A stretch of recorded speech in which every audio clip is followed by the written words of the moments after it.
Boa noite a todos.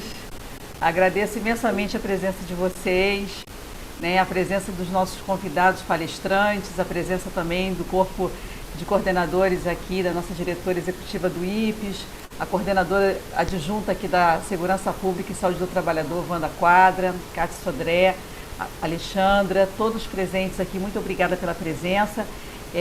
Agradeço também a participação de vocês que estão aí na nossa rede aí no Facebook também, né? Vamos ter um ótimo evento aqui para trocar bastante experiências e também conhecer um pouco desse trabalho nobre lá no Corpo de Bombeiros do Estado de Minas Gerais.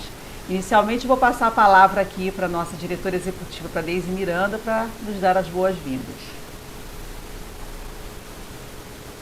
Bem, boa noite a todos. É com muita alegria que a gente realiza mais uma mesa, conversando com as instituições, uma oportunidade que nós do IPES, da direção do IPES, juntamente com a coordenadora, com os coordenadores, organizamos no intuito de promover, de construir, de fortalecer redes.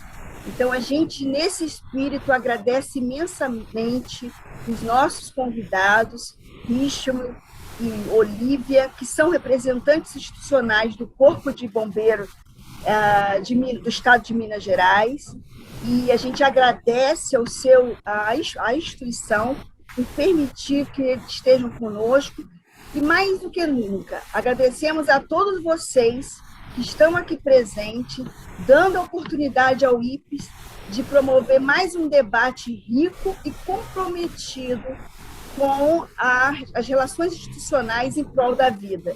Isso para a gente é fundamental. Nós, do IPES, também temos um trabalho, conversa com o autor, que já visa dar visibilidade à produção acadêmica, à produção de livros e trabalhos.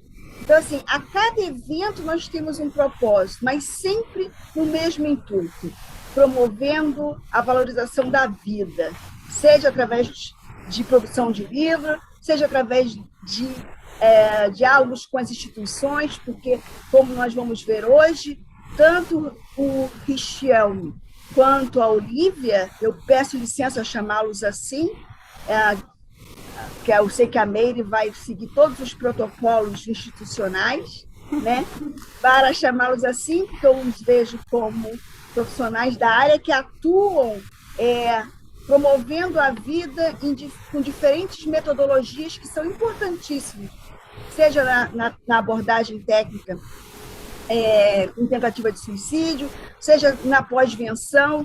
Todos esses trabalhos são essenciais e precisam ser levados a todos os locais para que a gente consiga, de fato, promover a vida. Então, mais uma vez, eu desejo a todos um debate rico, comprometido e, mais acima de tudo, um debate amigo, porque é isso que nós precisamos, de amizade, de pensamentos positivos, tudo em prol dessa rede de pessoas competentes, que são os nossos convidados, que vão nos dar a honra de aprender um pouco mais. Muito obrigada Meire, obrigada Wanda, nossas coordenadoras de segurança pública, de saúde do trabalhador e segurança pública, né? E que estão conosco e que promoveram esse trabalho, e a gente se sente muito feliz. Muito obrigada, Meire, e muito obrigada, Wanda. Obrigada, Deise. Obrigada. Vou passar a palavra para a Wanda, dar umas boas-vindas também aí aos nossos convidados, nossa coordenadora adjunta de segurança pública. Pois não, Wanda. Muito prazer, dou as boas-vindas à primeira-tenente, Olívia Dutra Carvalho de Moraes, o capitão Richelme Murta Pinto, ambos do Corpo de Bombeiros do Estado de Minas Gerais, que nos dão a honra de trazer e compartilhar conhecimentos tão importantes, promover realmente muita reflexão e talvez novas ideias para todos que são envolvidos com essa causa. Então, muito obrigada, bem-vindos. Obrigada, Wanda. Bom, então hoje a nossa mesa redonda, a instituição convidada é o Corpo de Bombeiros do Estado de Minas Gerais, comandante-geral é o Coronel Bombeiro Edgar Estevo da Silva, e essa nobre corporação conta com aproximadamente 5.800 militares, né, distribuídos naquela missão, na visão de poder estar promovendo a questão do salvamento, né, pela vida, a questão dos incêndios, enfim, os nossos convidados vão poder fazer as falas muito mais institucionais aí dessa nobre trabalho que vem sendo realizado no estado de Minas. O objetivo desse nosso encontro de hoje é apresentar uma proposta de programa de pós-venção para militares, do Corpo de Bombeiros, que presenciam suicídio em ocorrências, visando prevenir os riscos de autoextermínio e transtornos do estresse pós-traumático nesses profissionais após esse tipo de incidente. E também nesse contexto, vamos conhecer o monitoramento de saúde ocupacional da tropa, as ações de prevenção e como é feito o rastreio e diagnóstico precoce em relação à saúde do trabalhador. Bom, a referência de base aí para esse nosso objetivo foi o trabalho de conclusão do curso de especialização em gestão, proteção e defesa civil da Escola de Governo professor Paulo Neves de Carvalho da Fundação João Pinheiro, em parceria com o Corpo de Bombeiros Militar do Estado de Minas Gerais, que foi apresentado pelo capitão Richelme. As nossas palestrantes aqui, eu faço a apresentação da tenente bombeiro Olívia Dutra, psicóloga clínica, especialista em psicologia organizacional do trabalho, especialista em neuropsicologia, representante do Corpo de Bombeiros de Minas Gerais no Provida, que é o Programa Nacional de Qualidade de Vida para os Profissionais de Segurança da Secretaria Nacional de Segurança Pública. E o capitão bombeiro Richelme Murta Pinto, também psicólogo clínico, especialista em gestão e proteção em defesa civil pela Fundação João Pinheiro, especialista em terapia cognitivo-comportamental, né, graduado em ciências militares, vice-presidente da Comissão Nacional de Abordagem Técnica e Tentativas de Suicídio, dentre outras especializações aí que os nossos convidados também possuem, né? Bom, nesse momento agora eu faço apenas aqui uma menção, uma mera introdução, peço licença para o capitão Richelme para poder contextualizar aqui esse nosso evento diante dessa apresentação do programa. Uma das preocupações de saúde pública e que está afetando todo mundo é o fenômeno do suicídio e seus desdobramentos. Pessoas de todas as classes sociais, por razões diversas, praticam autoextermínio, cujas causas são multifatoriais. Em situações de tentativas de suicídio, profissionais de serviços públicos de emergências, como policiais, guardas municipais, médicos, enfermeiros, socorristas e bombeiros militares, são acionados com o intuito de prestar um atendimento profissional, cessar tal intento e preservar vidas.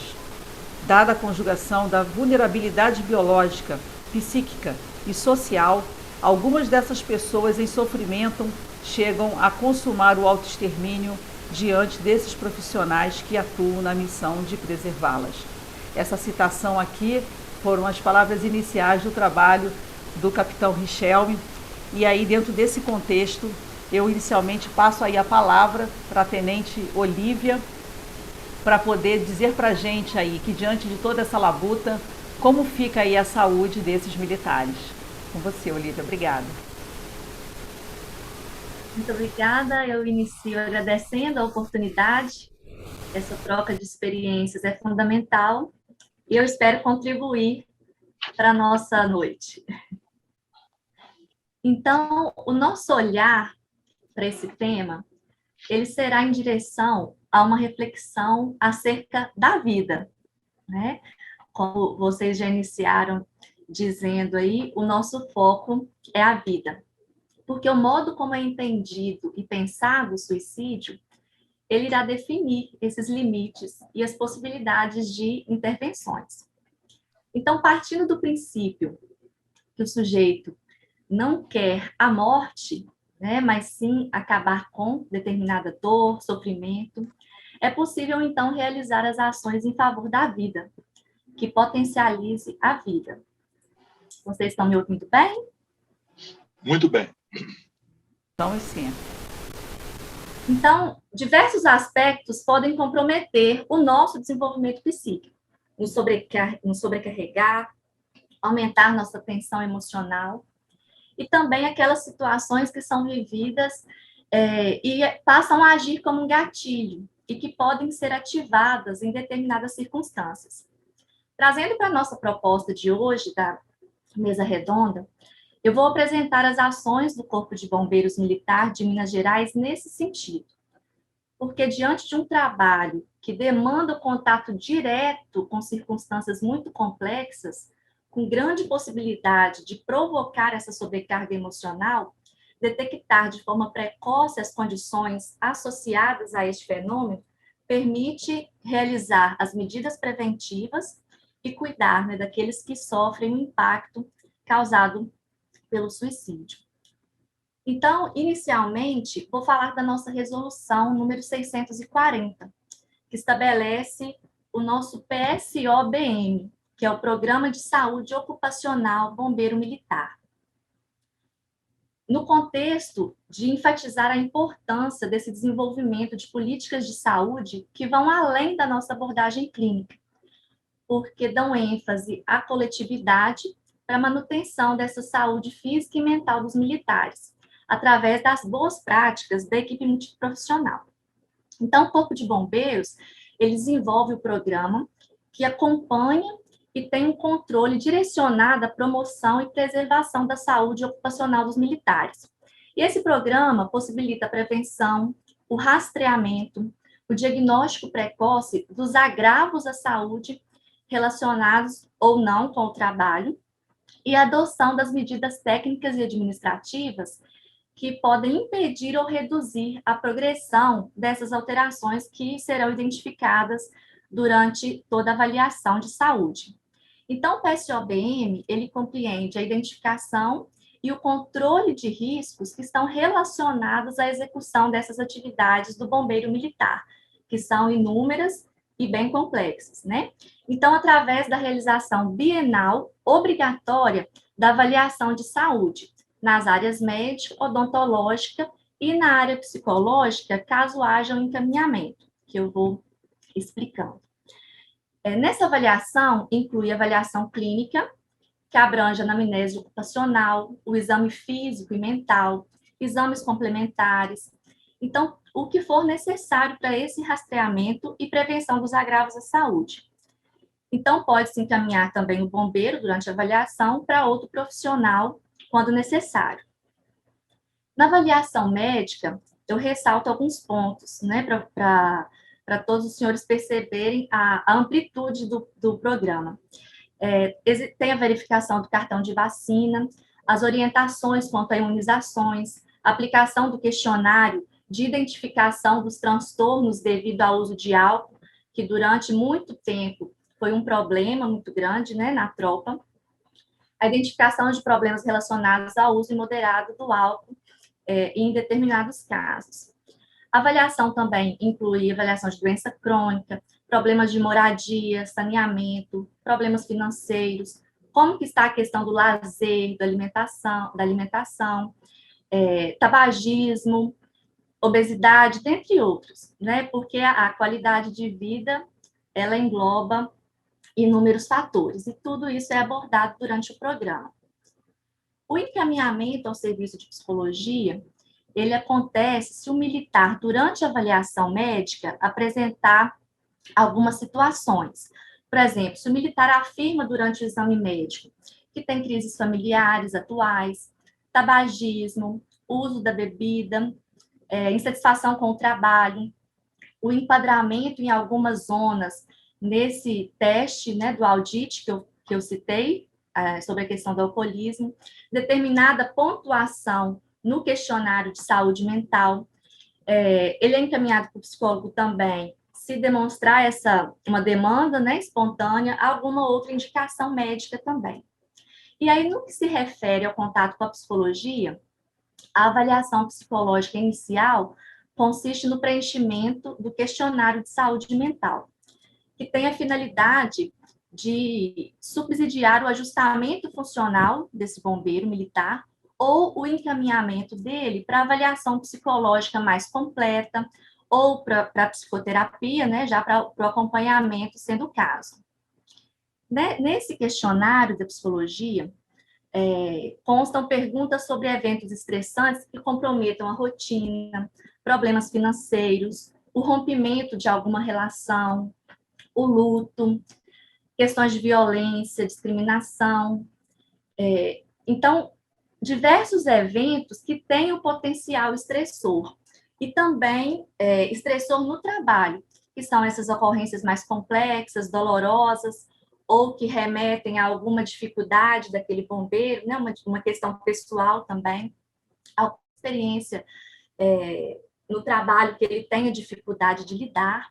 Perguntas também sobre sono, apetite, nível de disposição, energia, interesse, nível de tristeza, sentimentos de ansiedade, como que está a capacidade para agir, para tomar decisões, manifestações físicas também que possam estar relacionadas a esse estado emocional, pensamentos de morte, outras reações que possam estar associadas ao estresse pós-traumático. Todos os registros desse programa, eles têm o sigilo garantido por lei, então tem uma parte que vai para o prontuário físico, e nós temos também um prontuário eletrônico de saúde, com acesso restrito aos profissionais de saúde. Então, todas essas informações vão contribuir para o desenvolvimento de programas de prevenção e promoção de saúde, do NAS e de outros setores dentro da corporação. Um outro programa que é fantástico, que é apaixonante, é o nosso programa de preparação para reserva, o nosso PPR. A resolução número 901, e ele é a mais recente, de 2020, mas o programa foi implementado em 2002. Então, já tem muitos anos que a corporação apresenta essa preocupação e esse acompanhamento também com quem tanto se doou, né, e já contribuiu para a corporação. Então, o PPR, ele se constitui desse conjunto de ações que são orientadas para contribuir para essa preparação para o bombeiro que está no período de transição do serviço ativo para a condição de veterano. Então, as ações são informações que são necessárias para o planejamento da reserva e também com o objetivo de estabelecer um espaço de discussão, um espaço de acolhimento, de escuta, que provavelmente durante a carreira, talvez ele não teve, principalmente, né, alguns que são mais antigos, ou que não se abririam de uma outra forma, e no grupo, com os pares, com pessoas, com aqueles colegas que vivenciaram, né, nós escutamos muita história, muitas histórias impactantes, né, é uma troca de experiências fantástica. E é nítido o fortalecimento desses vínculos e a contribuição mesmo desse programa para essa fase da vida no bombeiro militar. Então, é esse espaço de discussão sobre vários aspectos dessa transição para a reserva, para auxiliar esse desenvolvimento de estratégias para adaptar na nova fase, que são muitas mudanças, né? Esse bombeiro militar que trabalha em regime de estar tanto tempo no quartel, né, e ele volta para casa, e trabalhar ferramentas que possibilitem um projeto de vida na reserva. Então, é um outro projeto fantástico que visa trabalhar a vida. E o PPR, ele ocorre dentro do período do ano vigente, tem geralmente a duração de 8 meses, ele é um ato de serviço. Então, a organização das reuniões é através de ordem de serviços que são específicas para cada reunião. Para o PPR, tem uma reunião que é convocatória de abertura, que tem a finalidade de explicar o funcionamento e as propostas do programa. As atividades são desenvolvidas por meio de dinâmicas de grupo, oficinas, palestras, outras ações, momentos de entretenimento, e conforme o cronograma estabelecido pela Diretoria de Recursos Humanos. O conteúdo ele é predeterminado e ele é trabalhado por profissionais com experiência na área que vão utilizar as metodologias que respeitem o perfil e as demandas de cada público. Então, são abordados os temas tanto relacionados a dimensões individuais, psicossociais e também organizacionais. Alguns temas específicos, eles se referem aos aspectos biopsicossociais da aposentadoria, identidade, né, essa identidade militar, o projeto de vida, saúde e alimentação para o envelhecimento saudável, educação financeira, orçamento familiar, empreendedorismo, né, tem muitos que planejam também empreender, questão do voluntariado, ter um planejamento, algum tipo de ocupação, a importância de planejar nessa fase, a questão da dinâmica familiar que vem após a aposentadoria, trabalhamos expressão corporal, atividade física, a importância de continuar considerando a autorrealização, a autoestima, o lazer, o planejamento e organização do tempo, né, para que a gente evite outras questões que possam estar a esse tempo ocioso em demasia, né?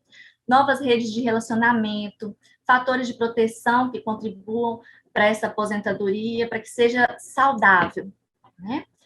E, ao final, acontece uma solenidade de encerramento, que também é nítido, né, como que esse senso de pertencimento, de orgulho, né, é muito interessante esse trabalho.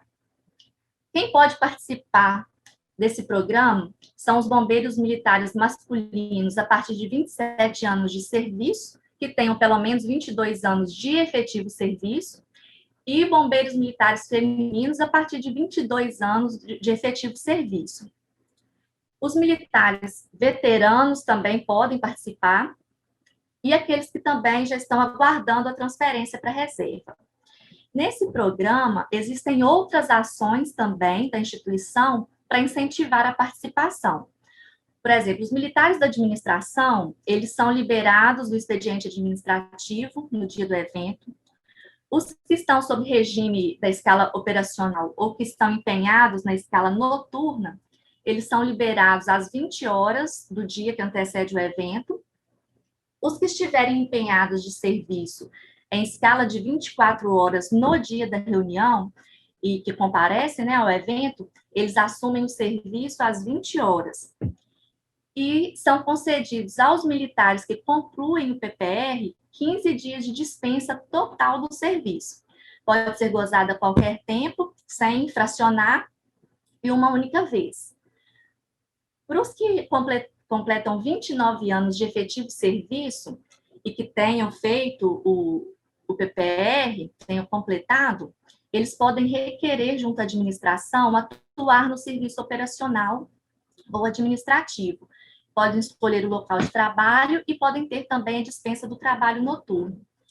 Então, muitos pontos, né, para incentivar o militar a cuidar da saúde física, mental, participar desse programa para realmente se preparar para evitar, né, algum transtorno aí, para prepará-lo realmente para a nova fase, nova e merecida fase da vida, né?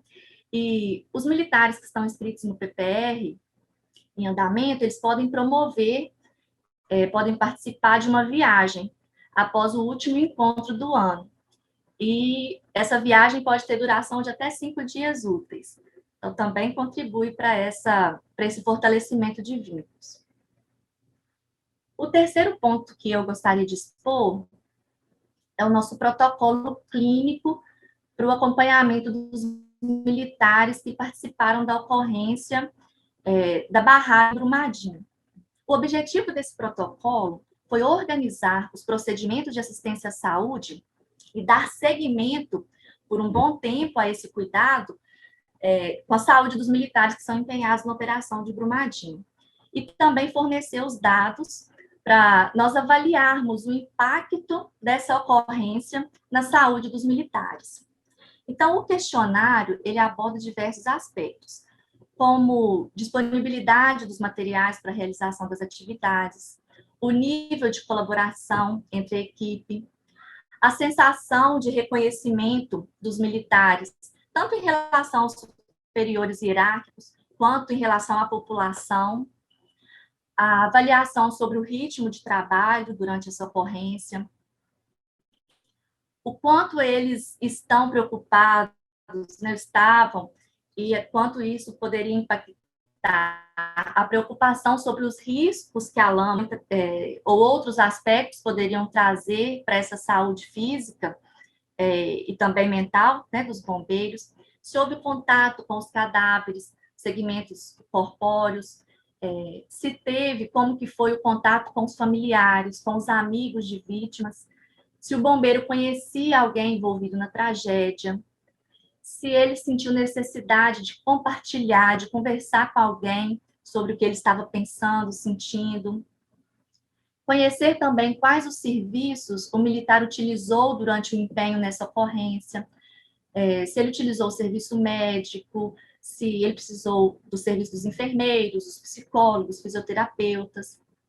Verificada também, nesse protocolo, a presença de alteração no sono, alteração no apetite, sintomas relacionados a diversas alterações de humor, de comportamento, pensamento sobre morte, se havia também sintomas físicos que poderiam estar relacionados à ocorrência, às emoções vivenciadas durante a ocorrência, a relação com o trabalho, por exemplo, o nível de satisfação, de sentimento de realização ou de sofrimento em relação ao trabalho. Apresenta-se também nesse questionário as dificuldades que as pessoas podem enfrentar após vivenciar uma experiência traumatizante, né, ou com potencial traumático, que envolve morte, que envolve o risco de morte também. Então, também era investigado se os bombeiros militares tinham essas lembranças repetidas, perturbadoras, involuntárias dessa experiência, se sonhos repetidos, sonhos perturbadores, aquela experiência de revivescência, presença de perturbação ou reação física intensa ao lembrar dessa experiência, né? Por exemplo, o coração bater mais forte, dificuldade para respirar, um suor excessivo, tremores, entre outros. Se o militar passou a evitar pessoas ou situações que poderiam lembrar da ocorrência, né, ou dessa situação. Avaliação de sentimentos diversos, como culpa, medo, raiva, vergonha, horror, se havia perda de interesse nas pessoas, nas atividades que antes eram geradoras de prazer, se houve isolamento, embotamento afetivo, irritabilidade, agressividade, hipervigilância, né, dentre outros. Então, além desses programas, desses protocolos, nós temos os NAIs, né, e outros setores, que são os núcleos de atenção integral à saúde, que contam com o psicólogo, e a abordagem da psicologia se dá por demanda espontânea, quando tem sugestão também de chefes ou pares, né, nós buscamos o contato também com esse militar, reuniões com as alas após algum evento diferenciado, ou evento que possa ter causado um impacto psicológico no grupo. E algumas unidades têm trabalhos específicos também. Existem grupos em determinadas unidades do Corpo de Bombeiros que se organizam em parceria com o NAIS, com esses núcleos, né, de atenção integral à saúde, que prestam apoio e visam um cuidado mais amplo aos militares e aos familiares. E cada local tem características diferentes de ação.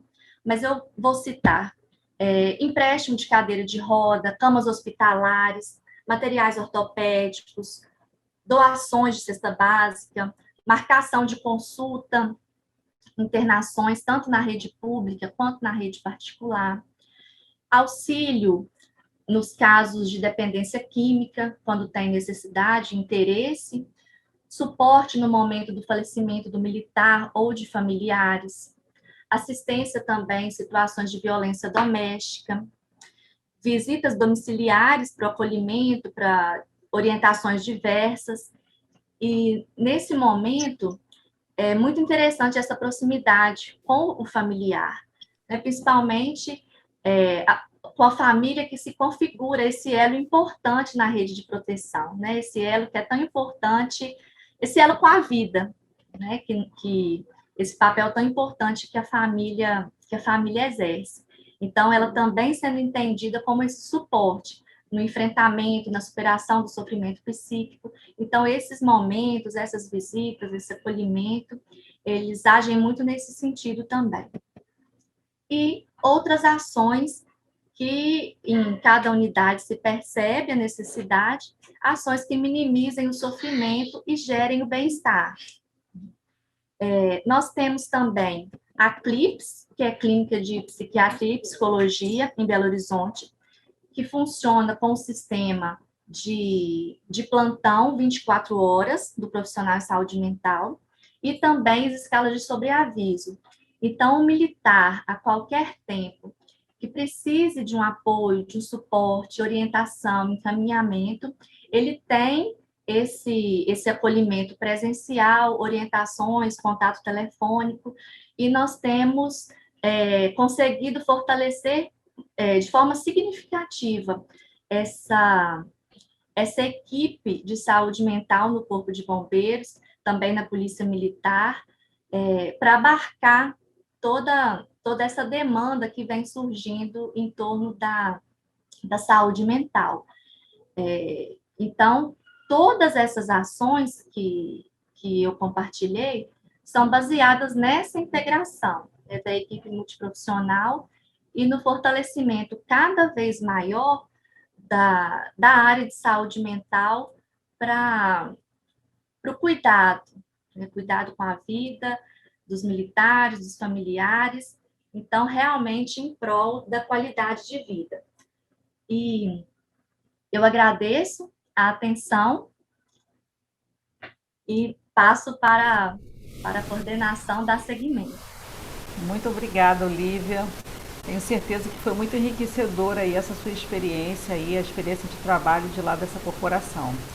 E agora, nesse contexto aí apresentado por você, que é toda a base de cuidado, né, também voltado para a saúde física e mental, a gente conhece agora, então, essa proposta aí do programa do Capitão Richelme aí. Então, agora com você, Richelme, por favor. Bom, mais uma vez, é porque eu não cumprimentei no início, né? Uma boa noite a todos. Eu cumprimento a Deise, a Wanda, a Meire, por meio das quais eu cumprimento a todos os participantes. Embora eu seja psicólogo, fora da instituição, na instituição eu sou do quadro operacional. Então, a minha intervenção busca justamente a parte de atendimento, na parte de atendimento à tentativa de suicídio, né? Trabalho com outras sessões também. E como eu trabalho com suicídio já há bastante tempo, eu era enfermeiro antes de entrar no bombeiro, trabalhei no SAMU, então tive uma experiência no campo do suicídio, assim, em diversas áreas, desde dentro do pronto-socorro a tentativas na rua, como enfermeiro, como bombeiro militar e também como psicólogo. E me chamou uma atenção justamente para o ponto, o elo principal, né, o recurso principal que a Olívia falou há pouco, né, que é o recurso humano. E eu percebo o quanto que o suicídio, de fato, pode impactar a vida de pessoas, especialmente para aquele que foi treinado para nunca falhar. E nenhum curso do Corpo de Bombeiros ou de qualquer profissional de segurança pública e até de profissional de saúde, nenhum curso ele é feito para você falhar. Todos os cursos, a gente pega todos os manuais, todas as nossas instruções técnicas, nós aprendemos a ter sucesso. E é claro que, na vida real, às vezes a gente não consegue esse sucesso. Então, por mais que a gente intervenha nas ocorrências de tentativa de suicídio, aqui em Minas Gerais, aproximadamente 10% das ocorrências envolvendo o comportamento do suicídio resultam no suicídio completo, suicídio consumado. E até então entendemos que existe um impacto, mas não tínhamos até então nada relacionado a um atendimento específico para esse tipo de ocorrência para o bombeiro militar. E aqui, embora esse trabalho, essa pesquisa tenha sido feita para a nossa instituição, mas entendo que qualquer profissional que atenda uma ocorrência de tentativa de suicídio, seja ele militar ou civil, de qualquer área, o impacto ele existe, né? E existindo esse impacto, pode ou não decorrer dele alguma comorbidade que inclua, inclusive, o próprio suicídio.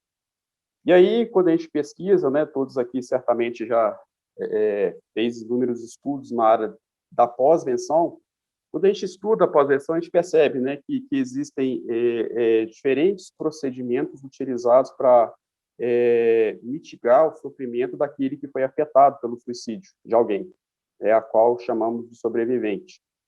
E quando a gente pesquisa a literatura relativa à pós-venção, quando se classifica o termo sobrevivente, quem que pode ser o sobrevivente, fala-se da família, fala dos amigos e fala dos profissionais que atendem aquela pessoa, né, que suicidou.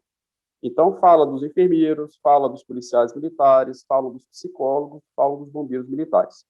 Então, é bem nítido e certo que nós, profissionais de saúde, profissionais de segurança pública, que atendemos ocorrências de tentativa de suicídio, e que, porventura, essa tentativa se torna em um suicídio completo, somos afetados.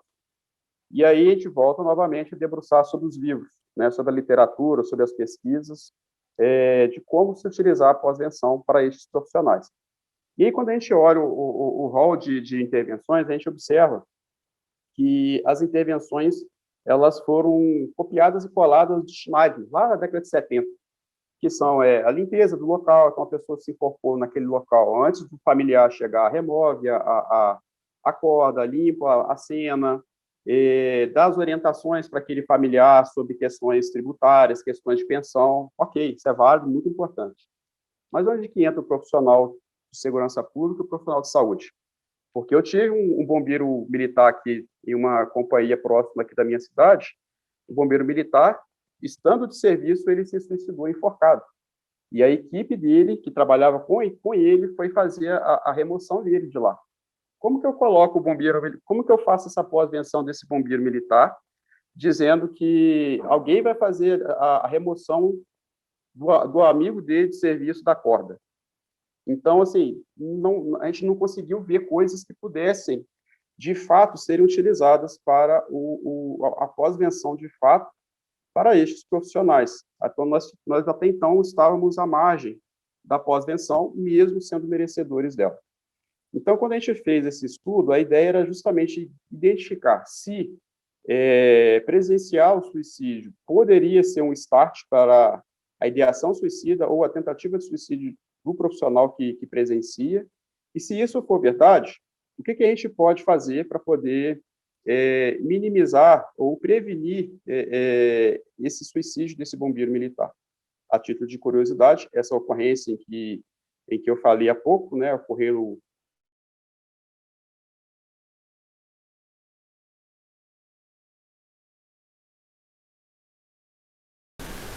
que deu uma congeladazinha. Congelou. E daí voltar.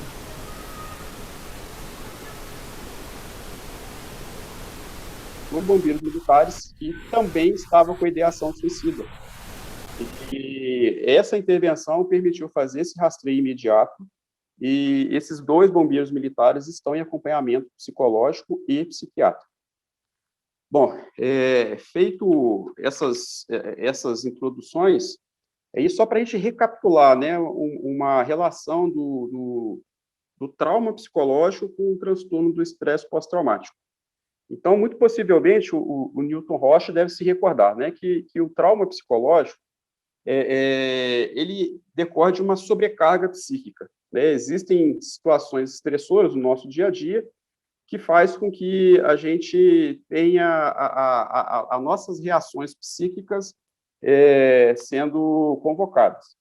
E haverá esse trauma psicológico justamente quando há um esgotamento psíquico, em que esse sujeito, afetado por este evento, ele se sente bloqueado. Então, o trauma psicológico seria, então, essa sobrecarga psíquica. Essa sobrecarga psíquica, ela vai acontecer diante de eventos traumáticos. E creio que os senhores e senhoras devem se recordar que os eventos traumáticos, né, Renato? Os eventos traumáticos são aqueles em que existe um risco à integralidade do sujeito. Um evento traumático, ele necessariamente, de acordo com o DSM-5, né, que é o referencial dos transtornos psiquiátricos, né, que os psicólogos utilizam, o evento traumático necessariamente engloba qualquer evento em que haja risco à integridade da pessoa, ou seja, risco de morte mesmo. Então, isso a gente já começa a separar, né, o que é um evento traumático do evento estressor. Por exemplo, um sujeito, quando ele atravessa um divórcio, certamente isso é um evento estressor, mas a menos que não houve ameaça real, né, alguém tenha pego uma arma de fogo apontada na cabeça da pessoa, sequestrado, ele para como um evento estressor, ele não é considerado um evento traumático. Então, um acidente automobilístico, uma tentativa de homicídio, um sequestro relâmpago, em que a pessoa foi ameaçada de morte. De acordo com o DSM-5 e outras literaturas, isso se enquadra como um evento traumático. E esse evento traumático, como, por exemplo, o suicídio, né, ele pode se tornar um evento traumático para aquele que observa. Por quê? Um evento traumático, Fátima, ele pode ser desencadeado na pessoa que presencia um evento, ou seja, ele observa aquele evento, ou também ele experiencia aquilo. Trazendo em outras palavras, se eu vejo alguém ser assassinado na minha frente, num assalto, né, um assalto a banco, e existiam diversos reféns, e a pessoa que estava ao meu lado levou um tiro na cabeça, poderia ter sido eu. Então, eu observei, né, a morte de alguém. Então, eu posso ser impactado por este evento. Então, este evento é considerado um evento traumático para mim. Ou eu mesmo, né, recebi ameaças de morte, recebi tiros, né, na perna, ou até fui parar no hospital em coma porque recebi um tiro no crânio. Então, esse evento, tanto por observação ou por experimentação, ele pode, sim, gerar um trauma psicológico. Até então, né, todos recordamos disso. O interessante é lembrarmos que esse trauma psicológico, ele pode ser um elo para diferentes outros transtornos severos, né, outros transtornos psiquiátricos, inclusive transtornos que poderão ser crônicos, como, por exemplo, um transtorno de ansiedade generalizado, um transtorno do estresse agudo, a depressão, a dependências químicas como álcool e drogas.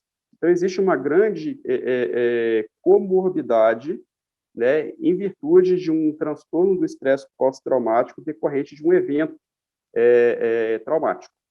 E essa comorbidade, Anália, nos homens, só para você ter ideia, essa comorbidade de transtorno do estresse pós-traumático nos homens, com comorbidade com outras doenças, elas chegam a 88%. Ou seja, 88% dos homens que têm algum tipo de transtorno do estresse pós-traumático, ele pode desenvolver outras doenças crônicas, né, no campo do transtorno mental.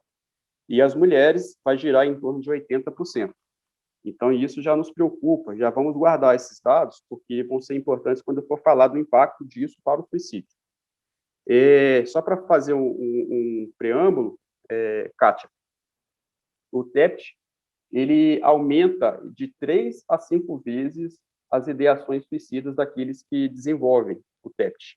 E aumenta o TEPT nessas pessoas, quando elas têm o TEPT, elas têm o risco de tentar o suicídio aumentado de 3 a 6 vezes. Então, até o presente momento, nós já sabemos que o TEPT ele pode, por si só, influenciar o suicídio de alguém. Então, até aqui, chegamos juntos. O TEPT pode, sim, influenciar o suicídio de alguém. E aí, quando a gente fala especificamente sobre suicídio, Augusto, a gente, né, vocês estudam isso, né, diuturnamente, então, certamente se recordam que o suicídio ele sempre é multifatorial. Exige uma sincronia entre vulnerabilidades biológicas, psíquicas e sociais. Então, aquelas vulnerabilidades biológicas que vão contemplar transtornos psiquiátricos que também têm bases temperamentais, ou seja, biológicas, como, por exemplo, a depressão, o transtorno afetivo bipolar, enfim, os transtornos de humor de uma forma em geral, as dependências químicas que têm alterações biológicas, neurobiológicas, melhor dizendo, os transtornos de personalidade, né, também têm seu caráter temperamental, biológico, os transtornos psicóticos. Os psíquicos também, né, as vulnerabilidades psíquicas, né, por exemplo, a impulsividade, a agressividade, a dificuldade de solução de problemas, são variáveis psicológicas. E, naturalmente, as sociais, né, vão funcionar como fatores precipitantes para o suicídio. E aí, quando a gente correlaciona, né, de uma forma mais direta, a gente entende que o TEPT ele se encontra dentro das desorganizações, né, psíquicas e biológicas do sujeito, fazendo com que isso, por si só, seja um fator predisponente para um suicídio. Então, em resumo, pessoas que vivenciam um evento crítico ou um evento traumático, eles têm maior risco de tentar um suicídio, né, de cometer um suicídio, por dois mecanismos. O primeiro mecanismo o próprio TEPT em si, ele já aumenta o risco de suicídio. E uma segunda via se o TEPT ele é comórbido com outras doenças psiquiátricas, e essas doenças psiquiátricas são fatores predisponentes para o suicídio, por exemplo, a depressão, ela aumenta o risco de suicídio em 20 vezes. Pessoas depressivas, elas têm 20 vezes mais risco de suicídio. Pessoas que têm transtorno afetivo bipolar, elas têm 15 vezes mais risco de suicídio. Pessoas que têm dependência química, e drogas, o risco pode variar de 4 a 20 vezes o risco aumentado. Então, se o TEPT pode gerar depressão, pode gerar dependência química, por exemplo, estes transtornos, eles podem se tornar fatores predisponentes para o suicídio. E o próprio TEPT em si, ele por si só também aumenta.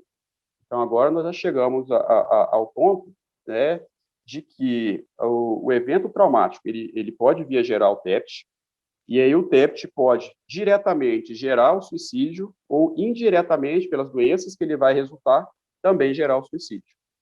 E aí, quando a gente vai linkar isso com a pós-venção, a gente tem que entender que presenciar o suicídio, e se eu fui afetado por aquele suicídio, aí eu vou falar sobre as condições que isso pode vir a acontecer, eu passo a ser caracterizado, né, como sobrevivente, né, que é o termo técnico usado para aqueles que são afetados pelo suicídio. E aí, este profissional de saúde ou profissional de segurança pública que é afetado pelo suicídio, ele é merecedor da pós-venção, uma vez que todo sobrevivente ele tem o risco dele próprio aumentado em 6 vezes a possibilidade de tentar o suicídio. Então, esqueçamos o profissional de saúde e de segurança.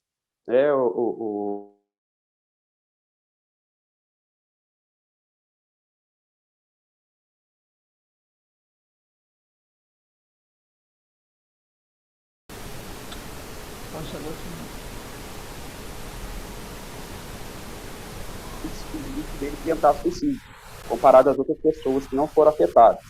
Então, observem que presenciar o suicídio pelo sobrevivente aumenta o nosso risco de suicídio. Por poder desenvolver o TEPT por si só aumenta o risco de suicídio. E se o TEPT aumenta a probabilidade de desenvolver transtornos psiquiátricos, esses indiretamente também contribuem para o suicídio. Então, até agora, nós já chegamos a um resultado, e é claro que aqui eu estou fazendo um resumo, né? Eu fiz um estudo em cima de 25 literaturas específicas da área para chegar a este raciocínio, bom, agora a gente sabe que presenciar o suicídio pode, sim, deflagrar o suicídio daquele que presencia. E aí, bom, e nós, bombeiros militares de Minas Gerais, né, a gente faz um rastreio do quanto que o bombeiro de Minas está exposto a esse tipo de ocorrência. Então, só por curiosidade, de 2015 a 2019, nós saltamos de 1.243 atendimentos à tentativa de suicídio, ou suicídio completo, para 2.421 ocorrências. Lembrando que cada viatura é tripulada por pelo menos 3 bombeiros militares. Dependendo da ocorrência, vai 2, 3, 4 viaturas. Aí vocês imaginem quantos bombeiros são afetados por cada uma dessas ocorrências que eu citei para vocês.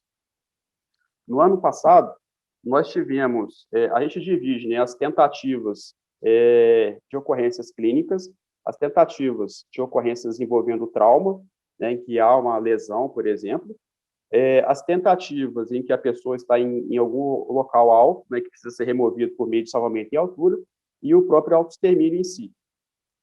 Nós tivemos, só de tentativa de suicídio clínico, cerca de 1.076 ocorrências no ano passado, 2020. Nós tivemos 940 tentativas de suicídio envolvendo trauma, 391 envolvendo salvamento em altura e 172 presenças de suicídio completado, né, por esses bombeiros militares. Então, assim, nós, bombeiros militares de Minas Gerais, e eu acredito que de todo o país, estamos, sim, expostos a esse tipo de ocorrência. E aí, quando a gente vai falar sobre aquele campo da vulnerabilidade biológica, psíquica e social, vamos pensar no nosso bombeiro militar como aquele militar com uma possível vulnerabilidade biológica e psíquica, por exemplo. Então, eu tenho um dado aqui, por exemplo, que mostra que nós tivemos aproximadamente 215 bombeiros militares, aproximadamente, licenciados de ordem psicológica aqui no estado de Minas Gerais. Eu não tenho dados sobre se era um transtorno de humor, se era um transtorno psicótico, não tenho esses dados, só tenho um número bruto. Mas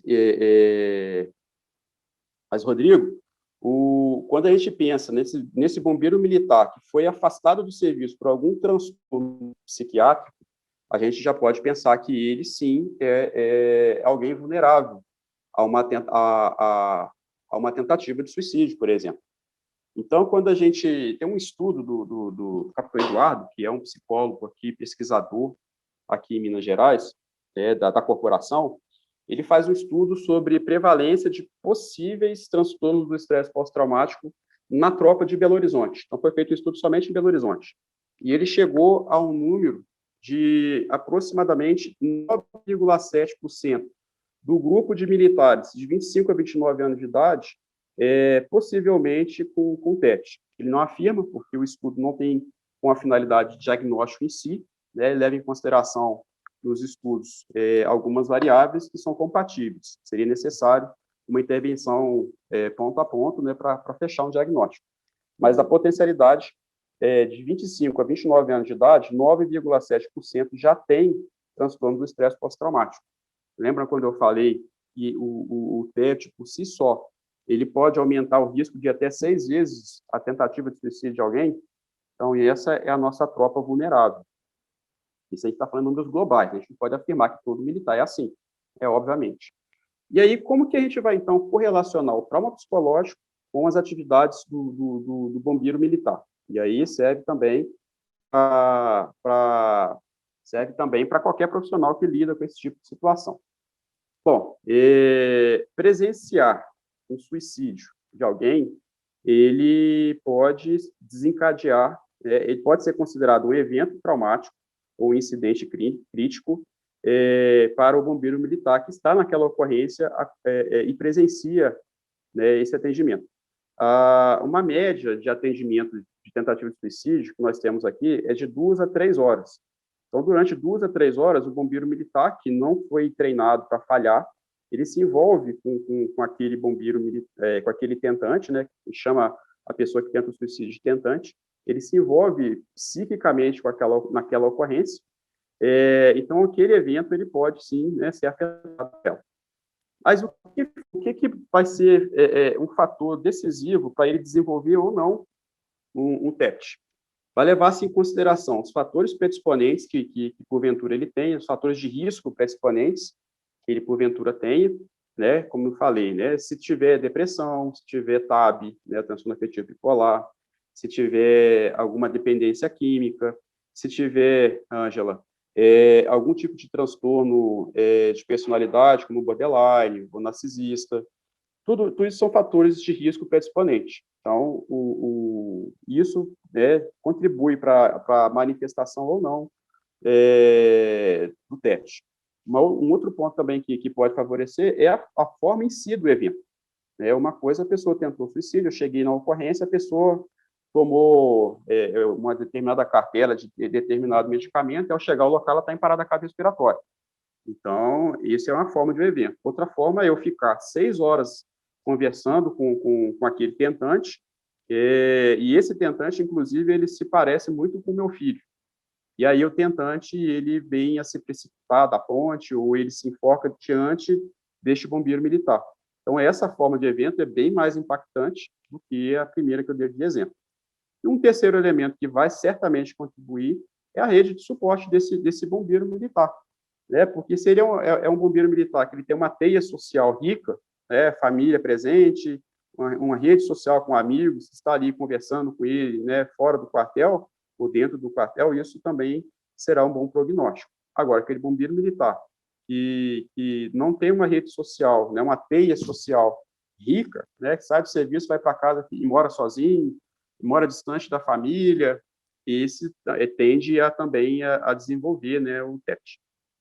Então, os efeitos traumáticos do TEPT, como eu falei, ele vai girar em torno, dentro desse campo da comorbidade, né, os transtornos afins ao estresse. A depressão, a ansiedade, transtorno do pânico, as dependências, como eu falei, química, álcool, e aí pode desenvolver, né, as ideações suicidas e as tentativas de suicídio. E uma coisa que eu aprendi lá no campo do atendimento pré-hospitalar, na época que eu era enfermeiro ainda, é do chamado Golden Hour, né, que é a hora de ouro. Ou seja, quanto mais rápido eu inicio os procedimentos para intervir naquele agravo clínico, o prognóstico dessa pessoa é melhor. Então, pensando nisso, e não foi eu que pensei, diferentes estudiosos na área do transtorno do estresse pós-traumático começaram a fazer estudos nessa área, né, do que pode ser feito de forma rápida para se minimizar os efeitos do transtorno do estresse pós-traumático, até mesmo evitá-lo. E aí a gente começa a fazer a primeira correlação entre a pós-venção e as intervenções preventivas ao TEPT. Porque a pós-venção são medidas preventivas específicas para um grupo específico de pessoas que são sobreviventes, que presenciaram um tipo específico de evento traumático ou incidente crítico, que é um suicídio completo. Então, se a gente conseguisse pensar em procedimentos úteis que previnem a existência de um transtorno do estresse agudo ou transtorno do estresse pós-traumático, ele possivelmente também seria útil por equivalência à pós-venção. E foi aí que a gente fez um rastreio, né, de diferentes formas de se fazer essas intervenções e descobrimos, né, o chamado CISM, que é o Critical Incident Stress Management, que é o modelo de gestão de estresse em incidentes críticos. Este é um modelo que tem sido reconhecido internacionalmente e utilizado por diferentes instituições, por exemplo, os Marines americanos, a Polícia Nacional da Bélgica, a Força Aérea Americana, a Polícia Federal, aqui, né, no Brasil. Então, assim,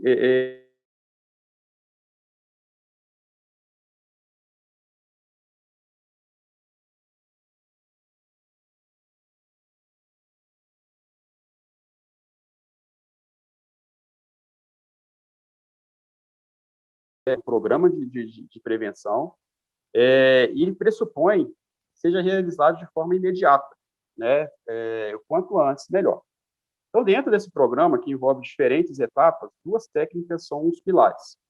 Uma técnica é a chamada de defusing, e a outra técnica é a chamada de debriefing, ou debriefing psicológico. A diferença entre elas está na profundidade e está no tempo né, de execução. O debriefing psicológico é o método mais aprofundado. Ele ocorre até 48 horas, né, após o evento. Tanto o defuse quanto o debriefing psicológico, eles devem acontecer de forma grupal, Kátia, sempre de forma grupal, não é individual. Ambos devem ser realizados uma única vez, porque se eu fico insistindo naquele ponto, aí a própria insistência em reviver aquele evento traumático mentalmente pode causar algum dano. Então, você faz ele uma única vez. O defuse, ele é feito nas primeiras 3 horas e, no máximo, até 24 horas após o incidente. Sessão única. O tempo duradouro dele é de 20 minutos a 1 hora, no máximo, não pode durar mais do que isso. A ideia dele é trabalhar a reação emocional, né, daqueles bombeiros militares que foram afetados pelo suicídio. Eu não aprofundo muito nas questões emocionais, não aprofundo tanto. O importante é aquele militar afetado ele expor, né, as suas percepções em relação ao suicídio.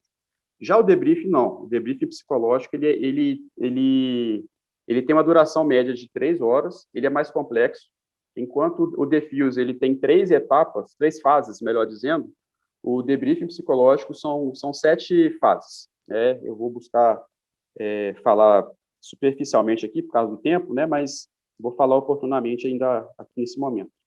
E aí ele já trabalha alguns pontos mais específicos. Como eu falei, não é terapêutico. Ambos têm a finalidade de desarmar, né, aquele militar afetado por essa ocorrência específica, para que ele tenha um local de fala, né, para que ele possa extravasar, né, expressar aquela emoção decorrente de presenciar o suicídio.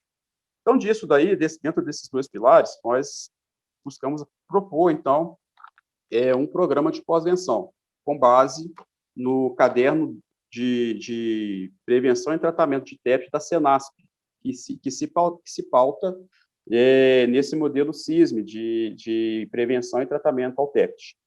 Então, a finalidade, né, deste programa era justamente promover a saúde mental para os militares, no caso aqui de Minas Gerais, né, com o fito a reduzir a morbidade decorrente do estresse agudo, nesses tipos de ocorrência específica, né, que é presencial ao suicídio, prevenindo, então, o estresse pós-traumático. O objetivo, então, desse programa era normatizar, ou seja, até então nós não tínhamos, né, uma norma específica sobre como lidar com esse tipo de situação para o nosso bombeiro militar e padronizar também, de forma que bombeiros do sul de Minas e os bombeiros do norte de Minas executassem o mesmo programa, né, diante de uma situação como essa. E aí a gente divide, né, a função de cada elo dessa enorme corrente que nós temos. Então, cabe à nossa diretoria, propomos, né, a diretoria de saúde, gerenciar esse programa, né, para que ele seja institucional e com quem tem a competência legal para geri-lo.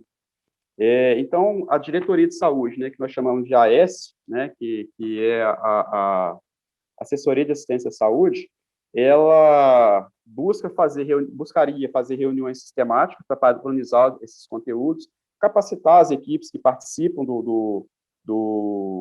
todo esse processo, promover a educação continuada de prevenção ao TEPT e ao suicídio.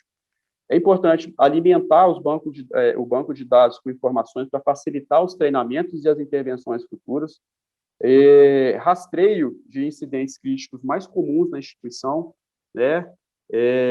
Como que acontecem esses rastreios, esses tipos de incidentes, e também checar qual que é o custo eu falei dos militares licenciados. Qual que é o custo desses militares licenciados para a instituição e qual que é o custo que eu tenho para poder executar esse programa? Naturalmente, o bombeiro militar ausente da sua função, ele traz um prejuízo não só financeiro, mas institucional, né? Um militar que falta na ala de serviço é um militar menos para atender uma ocorrência. Isso afeta bastante. E aí o NAS, né, que é o Núcleo de Atenção Integral à Saúde, que a Olivia falou, que fica nos batalhões, eles vão ficar mais relacionados com aquela gerência operacional, melhor dizendo, né? Coletando as informações da ocorrência em si, recebe essas ocorrências para direcionar as intervenções. Ela requisita um registro de incidente crítico, então toda ocorrência envolvendo a exposição ao suicídio de alguém. A equipe ali presente, o militar mais antigo, ele preenche um formulário que a gente vai chamar de registro de incidente crítico, é o modelo padrão. Nele há características daquela ocorrência, se é uma criança que foi afetada, né, que suicidou, condições da ocorrência em si, condições dos militares presentes em si, quais são os militares ali presentes. Então, isso, o NAS ele vai coletar essas informações para direcionar para as equipes responsáveis. Então, ela vai avaliar esse RIC, né, esse registro de incidente crítico, para saber como que vai se dar os atendimentos a partir dali. Então, nesse programa, existem duas equipes técnicas. Existe a equipe técnica de prevenção e existe a equipe técnica de tratamento. A equipe técnica de prevenção é aquela que vai realizar o defuse ou o debrief psicológico. A finalidade dela é justamente fazer esse desarme. Vamos buscar entender, Meire, que a pessoa que presencia o suicídio é como se eu ligasse uma bomba relógio. E aí ela começa o tic-tac dela girar. Ela está naquela situação. Então, quando eu faço o defuse, quando eu faço o debrief psicológico, eu estou desarmando essa bomba. Quem faz esse desarme é a equipe de intervenção preventiva. Ela é sempre liderada por um profissional de saúde, preferencialmente um psicólogo ou um médico psiquiatra, mas compõe essa equipe também os militares, preferencialmente pares daqueles militares afetados. Então, quando aconteceu essa ocorrência aqui na cidade próxima, além de mim, foi uma soldado comigo, abordadora, né, que fez o curso de abordagem. Lá participou o comandante da companhia, juntamente, e toda a equipe dos militares afetados. Qual que é a ideia da gente ter os pares ali? Porque imagine, para nós militares, ainda existe um certo pensamento de que um oficial ele está ali para punir, para criticar. Então, imagina a situação, eu tenho um grupo de militares que são soldados, cabos e sargentos, aí chega um capitão para falar. Então, eles podem se sentir acuados. Então, quando a gente tem um grupo de pares, né, grupo de cabos, soldados ali, participando junto, isso cria uma legitimidade maior para o participante se sentir mais à vontade de conversar, de falar. Então, essa equipe técnica, ela é composta por esses pares. Já a equipe de tratamento, ela já é específica do psicólogo e do psiquiatra, caso tenha disponível na unidade. A de tratamento, né, obviamente, já entra com a psicoterapia, com a psicofarmacoterapia, a farmacoterapia, então tem que ser o pessoal especializado mesmo, né? Por exemplo, a Olivia certamente entraria obrigatoriamente na equipe de tratamento e potencialmente na equipe de prevenção. Pelo menos lá na área dela, ela que seria da equipe de prevenção também para coordenar. Bom, aconteceu a ocorrência e na ocorrência teve um suicídio. Como é que eu vou dar os trâmites disso, então? Então, o militar mais antigo, nós falamos militar mais antigo, é aquele que tem a maior precedência hierárquica naquela ocorrência. Ele vai preencher aquele RIC, né, o registro de incidente crítico, e vai encaminhar para o NAS. E aí vocês imaginem, né, como seria na instituição de vocês os equivalentes, né? De forma que é feito o preenchimento desse RIC, esse RIC ele é encaminhado para a equipe a equipe técnica de prevenção. Feito isso,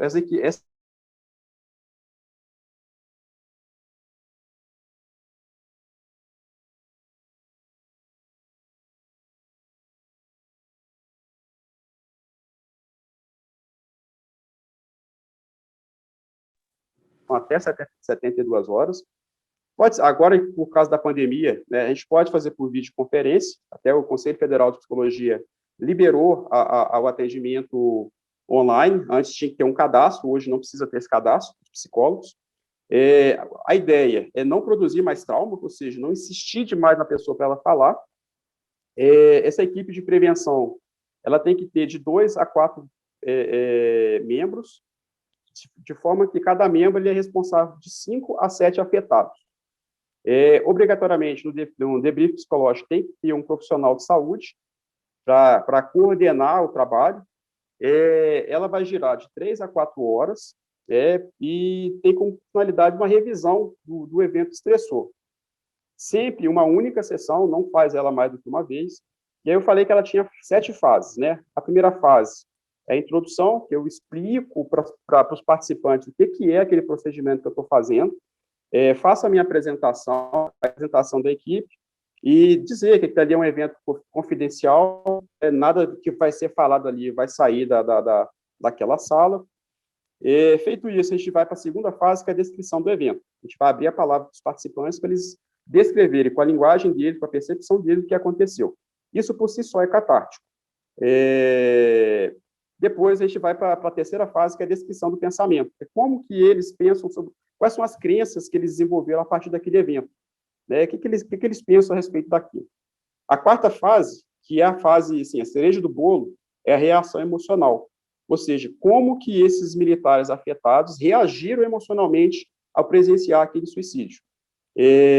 Então, não se força o militar a falar, porque essa evitação pode ser um mecanismo de defesa para ele. Se você arranca esse mecanismo de defesa, é igual aquele ferimento que você tem, que cicatrizou, e aí você tira a casquinha, vai voltar a sangrar. Então, respeitando o limite de cada afetado, né? Mas este é o momento áureo do debriefing psicológico. Depois, tem a quinta fase, que é a descrição dos sintomas, que então os participantes eles vão falar os sintomas que eles estão sentindo ali, né? A raiva, medo, angústia, tristeza. Então, é o momento de fala deles das emoções. A sexta fase é a chamada fase de ensino, que é quando a equipe técnica vai explicar, né, como que eu reconheço o TEPS em mim, como que eu reconheço o transtorno do estresse agudo em mim, como que eu reconheço a depressão em mim, poderia se desencadear ali a médio e longo prazo.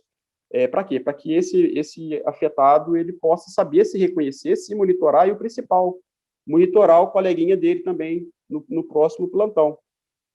Que é o que aconteceu aqui, né? Os militares, né, começaram a me ligar, olha, o sargento ele está falando essas coisas assim, está falando diferente, e aí a gente vai intervindo, né? E a sétima fase é a fase chamada de reentrada ou de finalização, que é quando a gente entrega a cartilha, entrega um panfleto, dá aquele encerramento, abre a palavra final para quem queira falar suas considerações finais, e a gente encerra. E tanto o debriefing quanto o defusing, esses afetados eles são encaminhados para uma triagem com o psicólogo, para checar se houve um dano ou não. Então, nesse caso que eu tive, 2 militares foram afetados.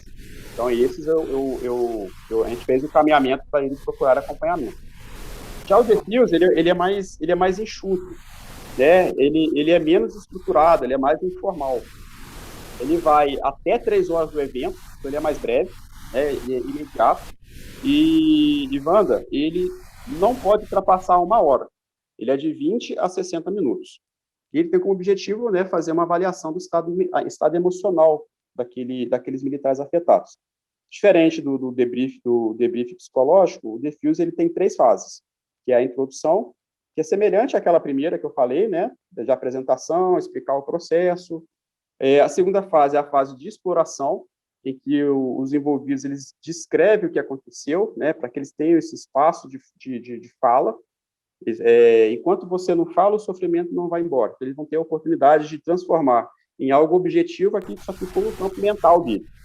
E aí a gente finaliza na terceira fase, que é a fase de informação, que a gente vai mostrar o que é o estresse, explicar como que se reconhece, ou seja, como que é feito esse automonitoramento. E também o monitoramento do coleguinha do lado, né, ao longo do tempo.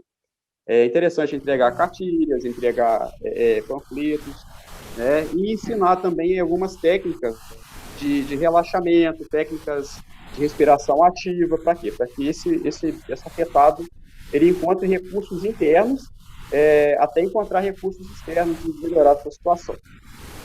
Todos esses militares afetados, eles devem ser encaminhados para triagem, para que eles possam ser devidamente avaliados por uma equipe de psicólogos, para que avalie o risco imediato ali de algum transtorno. São feitos, então, relatórios técnicos para poder formalizar este evento e os encaminhamentos conforme a necessidade. Todas essas informações, elas devem alimentar um banco de dados que vai parar lá naquela diretoria de saúde que vai balizar melhorias futuras desse procedimento, porque deve sempre fazer atualizações. Caso haja necessidade, as intervenções, o tratamento e a educação continuada. Então, assim, só finalizando, né, de fato, o TEPT, o presenciar suicídio, pode desencadear o TEPT pode desencadear o suicídio, e a pós-venção pode ser realizada por meio deste programa. Muita coisa para falar, né, mas a essência é isso. Acho perfeito, Richelme. A gente compreendeu bastante como é importante também essa integração aí do programa, né, de saúde ocupacional, com essa possibilidade também de implantação do programa de pós-venção. E nesse contexto aqui eu passo a palavra para a Wanda, né, que vai levar as perguntas aqui que nós temos aqui no chat, no Facebook, para a gente poder então fazer as considerações depois finais, tá? Por favor, e quem tiver mais alguma pergunta, por gentileza, pode colocar aqui no pronunciar. Pois não, Wanda? Não, eu gostaria de convidar, duas pessoas fizeram perguntas, eu acredito aqui dirigidas ao capitão Richelme. Eu gostaria de começar pela Fátima Cristina, nossa coordenadora também, que possa fazer a sua pergunta para o capitão Richelme. Por favor, Fátima. Boa noite. Deixa eu só tirar aqui, que eu estou escondidinha aqui no meu canto. Eu gostaria de saber sobre os números, capitão, que o senhor falou sobre as estatísticas, e eu não entendi muito bem se era de 2019 ou 2020. O número de casos de suicídio, e não só de ocorrências, mas também entre os militares, entre vocês. E se for de 2019, se vocês já têm aí, no Bombeiro de Minas Gerais, os dados mais atualizados de 2020.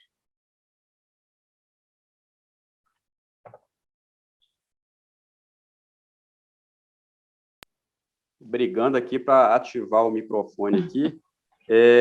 Fátima, muito boa a sua pergunta. É até uma luta que nós fazemos aqui para ter dados fidedignos sobre ocorrências de tentativa de suicídio ou suicídio consumado completo. Todos os dados, de qualquer fonte que seja aqui do Bombeiro Militar de Minas Gerais, seja da Secretaria de Saúde do Estado de Minas Gerais, ou daí do Rio de Janeiro, ou do Ministério da Saúde, ou da OMS, são sempre dados subnotificados, né? Sempre há uma subnotificação desses dados. A título de curiosidade, né, de acordo com o Ministério da Saúde, dados de 2017, boletim epidemiológico de 2017, 50% das ocorrências envolvendo intoxicação exógenas que são atendidas nas UPAs, elas seriam tentativa de suicídio. Então, quando a gente tem esse dado em mente, a gente já começa a questionar todos os nossos dados. Esses dados que eu apresentei aqui, eu apresentei duas lâminas aqui por causa do tempo. Tenho outros dados aqui, mas esses dois que eu apresentei, primeiro foi um apanhado que eu fiz de um acumulado de 2015 a 2019. Então, ele engloba todas as ocorrências envolvendo um comportamento.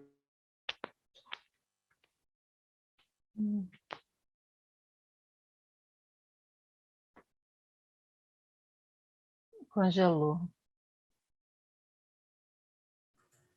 Deve voltar. Opa, voltou? Voltou. Ah, beleza. Então, eu estava falando que de 2015 a 2019, em número integral, né, de quantidade de ocorrências atendidas pelo Bombeiro de Minas Gerais, só Bombeiro Militar de Minas Gerais, não é o dado do Estado. Aqui não tem dados do SAMU, não tem dados da Polícia Civil, não tem dados da Polícia Militar, só Bombeiro Militar de Minas Gerais. Nós saltamos de 1.243 ocorrências para 2.421 ocorrências, de 2015 a 2019. Eu apresentei um dado de 2020 depois. Neste dado de 2020, aí esse conjunto de atendimento eu coloquei desmembrado em 4 categorias. Uma categoria de atendimento a tentativas de suicídio por meio clínico, que envolve, por exemplo, uma intoxicação exógena, em que o sujeito faz uso de algum medicamento ou um pesticida, algo do gênero. Então, isso a gente chama de ocorrência clínica. Então, nós tivemos, nessa categoria, só confirmando aqui, 1.176 ocorrências, 2020. Agora, esses dados todos são de 2020. As ocorrências envolvendo tentativa de suicídio no campo trauma, aí já não é o trauma psicológico, é o trauma no atendimento pré-hospitalar, são todas as lesões decorrentes de transferência de energia, por transferência de energia. Então, por exemplo, energia térmica, queimadura, energia cinética, uma fratura, enfim. Então, nas ocorrências em que uma pessoa ela tenha usado o objeto pérfuro cortante, ela cortou o pulso, cortou o pescoço, ela se perfurou com uma faca, ela saltou de uma janela de um apartamento, ou seja, existe um trauma, uma lesão traumática nela. Essas ocorrências representaram 940 eventos no ano de 2020. Houve 391 ocorrências em que esse tentante ele estava em um local fora do chão, né, numa torre de alta tensão, numa torre de telefonia, no prédio do quarto andar, no telhado de uma casa, que saltaram. E aí o bombeiro militar ele fez uma intervenção de ancoragem, fez a captura dela, né, para poder fazer interromper aquela tentativa de suicídio. Então, foram 391 ocorrências. E, por fim, no ano passado, que foram assistidas, atendidas, presenciadas por bombeiros militares, 172 atendimentos com suicídio completo. Então, são ocorrências em que o bombeiro chegou, a pessoa se suicidou diante dele, ou que o bombeiro chegou e a pessoa já havia completado o suicídio. Então, ele vai girar ali em torno de 8% a 12% do total das ocorrências.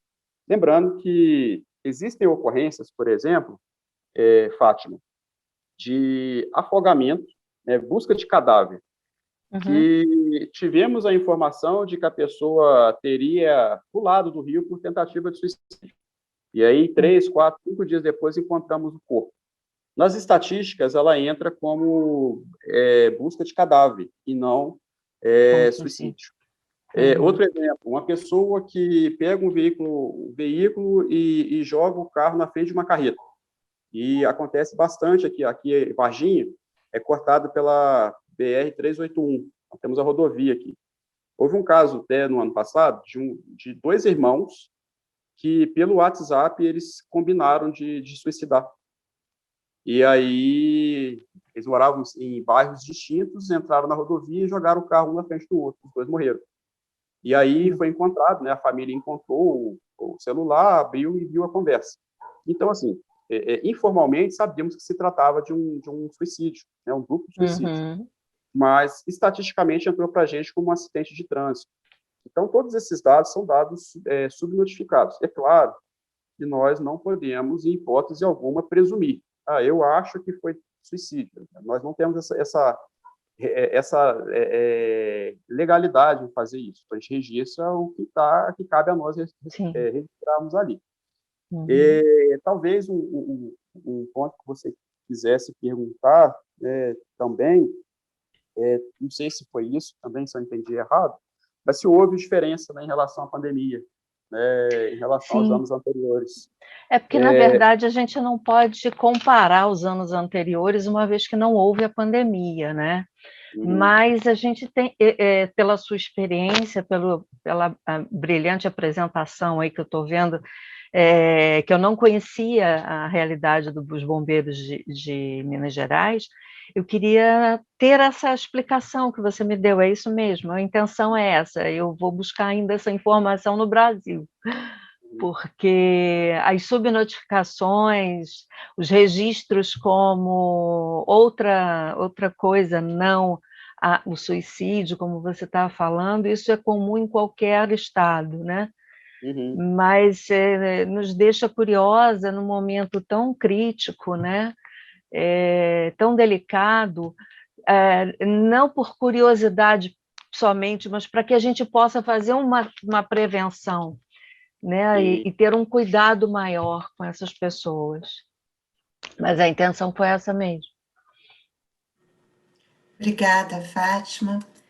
Eu gostaria de convidar também o Beto Moura, que fez uma pergunta seguida da Fátima. Beto, você gostaria de se expressar? Olá, boa noite a todos. Sim, gostaria sim.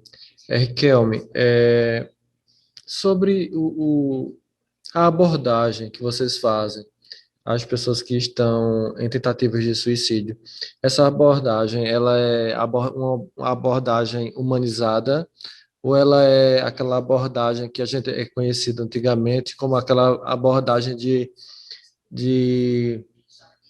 de suspense, né? Aquela de pegar a vítima no quando ela está fora enquanto uma pessoa está distraindo outra, ela vem e pega essa vítima. Como é que está sendo agora? Beto, essa sua pergunta aí, ela é muito boa, porque eu acredito que cabe exatamente nesse ponto em que a Olivia apresentou, que eu acho que é a proposta do IPS, né, que é a prevenção. Até 2015, nós tínhamos o bombeiro militar, aí eu falo pelo bombeiro militar, né, não posso falar pelas outras instituições. O bombeiro militar, ele tinha aquela necessidade de resolver a ocorrência. Então, quando todo mundo tentou, não deu certo, o bombeiro é chamado e ele tem que resolver. Então, em uma ocorrência de tentativa de suicídio, não seria diferente. Então, o bombeiro chega naquela ocorrência e ele precisa resolver. Então, imagine aquela pessoa que está numa ponte, que está num viaduto, que está numa torre, que está trancada dentro do banheiro, com uma faca ou uma corda no pescoço. Aquela pessoa, qual que era a ideia inicial? Eu ludibriava a pessoa, né? Olha aqui para minha mão, conversa comigo, eu sou seu amigo e tal. E aí, no momento de distração desse tentante, vinha um bombeiro militar e fazia a contenção mecânica, né, desse tentante e levava ele para os hospitais, para a UPA. Bom, se todo tentante, se houvesse uma regra de que todo tentante tentasse suicídio uma única vez na vida, o bombeiro seria eficiente, eficaz e efetivo, né? Teria feito a coisa certa, na hora certa, com o resultado correto. Ótimo, seria perfeito. Só que tem um pequeno probleminha que não levaram em consideração na hora de dar resposta à sociedade.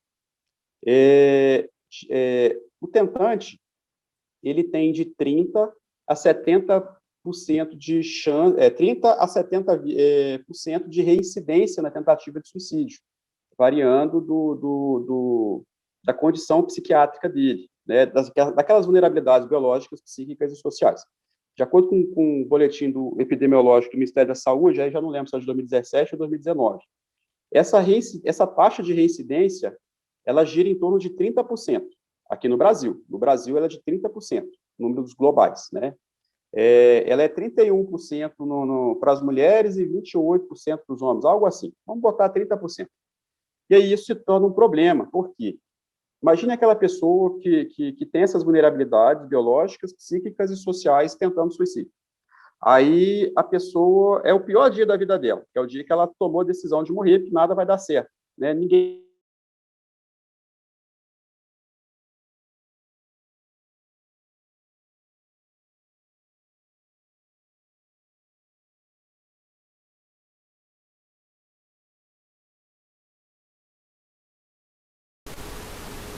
vai lá e pega a pessoa no susto.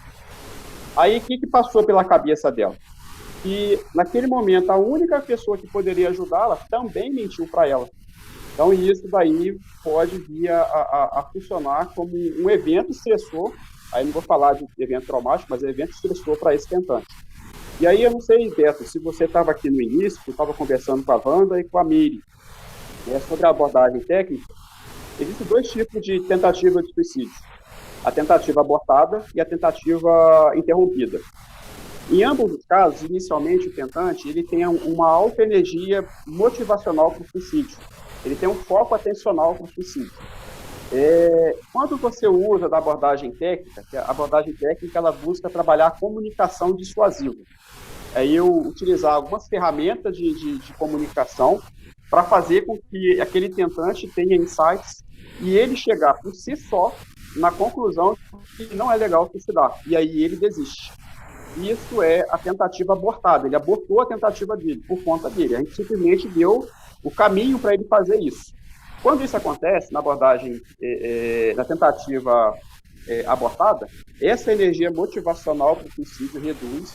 Esse tentante ele vai entrar na nossa ambulância sentado, conversando, ele vai chorar bastante, às vezes até envergonhado, mas ele vai tranquilo, chega no hospital, ele aceita o atendimento da equipe de saúde, e depois ele é acompanhado no CAPS, né, seja atenção psicossocial, ou acompanhamento psicológico particular, seja qual for. E aí, ok, o prognóstico dele é muito bom, porque a probabilidade de ele vir a tentar suicídio novamente é menor, porque ele já fez a ressignificação daquele ato. No segundo exemplo, que é esse que você falou, essa contenção vai ter uma tentativa interrompida, ou seja, ele está com foco atencional para o suicídio muito alto, a energia motivacional para o suicídio está muito alta, só que ele é capturado nessa condição psíquica. Então, normalmente, esse tentante, ele precisa ser contido dentro da nossa ambulância, então tem que usar atadura, usar tiras, dependendo da situação, até cordas, dependendo do caso, claro, tudo dentro da ética, né, o respeito aos direitos humanos, mas ele precisa ser contido. No hospital, ele não aceita a intervenção médica e muito menos a intervenção futura. Então, esse evento em si pode ser um gatilho para uma próxima tentativa de suicídio. Então, a abordagem técnica que a gente tem desenvolvendo, começou lá em 2015 em São Paulo, né, com o Major Diógenes, espalhamos para vários estados aqui no Brasil. Ela busca, sim, esse atendimento humanizado, justamente para quê? Para a gente sermos elementos facilitadores para a tentativa abortada, que dentro de um cenário, de uma tentativa de suicídio, o melhor cenário possível. Né? Claro que nenhuma tentativa de suicídio é algo prazeroso, algo bom, mas já que aconteceu aquela tentativa, é o melhor cenário que podemos projetar. Consegui responder, Beto, a sua pergunta? Conseguiu, sim, perfeitamente. Eu não consegui entrar de início, mas a sua resposta foi perfeita, né? Eu conheço o trabalho do Major Diógenes, né? E vendo você falando, arremete um pouco a fala dele também. Isso é bem pertinente. Também, assim como a minha colega Fátima Cristina, infelizmente aqui estamos bem longe de vocês no momento, estamos em Caruaru, Pernambuco, né? Mas que ainda temos um número muito alto de subnotificações sobre suicídio. E o que nos preocupa justamente é isso, né? Porque não temos políticas públicas justamente por essa falta de notificação necessária. Mas, Riquelme, muito obrigado pela sua resposta. Foi muito satisfatória. Muito obrigado. A gente já está caminhando para as considerações finais, né, Miri? Eu só queria tirar uma dúvida, que o Edson de Brasília colocou uma pergunta que para mim não ficou muito clara. O Edson, você poderia esclarecer?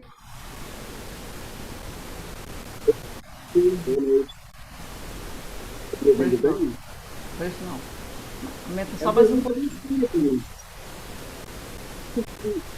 Pode aumentar mais um pouquinho só, Edson, o volume seu. Deixa eu ver. É uma pergunta bem... Me ouve? Vai. Se nos cursos de formação da instituição tem uma matéria, uma disciplina específica que treine esses profissionais. Tudo bem, nós temos dois cenários muito distintos. Uma coisa é treinar o profissional para atender a comunidade, outra coisa é como a instituição lida com o evento suicida intracorpus, né? Mas a questão é, nos cursos de formação, de aperfeiçoamento desses profissionais, essa temática ela é abordada de forma regular, tem uma ementa, tem instruções, tem profissionais que lidam e ministram esse disciplina para os bombeiros. Ficou mais claro? Eu acho, boa noite, eu acho que eu compreendi a sua pergunta, e ela é bem interessante, que serve até para a gente apresentar a proposta nacional para vocês. Bom, internamente, no Bombeiro de Minas Gerais, em relação ao atendimento, à tentativa de suicídio, que é o Bombeiro Militar atende nas ocorrências. Nós conseguimos aprovar uma malha curricular, né, institucional do atendimento, o curso. Então, hoje nós já temos um curso oficial de atendimento à tentativa de suicídio, que contempla não só a parte técnica, quanto a parte tática, que a gente chama, né, que é essa contenção. Inclusive agora, né, hoje nós tivemos uma reunião, foi criada uma comissão para elaborar o treinamento em nível institucional. Então, nós iremos fazer um treinamento em todas as regiões minerais, né, pelo Corpo de Bombeiros, e nesses cursos irão participar profissionais de segurança pública, como a Polícia Militar, guardas municipais e da saúde, como equipes do SAMU. Dentro desse escopo de treinamento, nós vamos reservar também um fragmento do curso para tratar sobre a prevenção ao suicídio para estes bombeiros militares.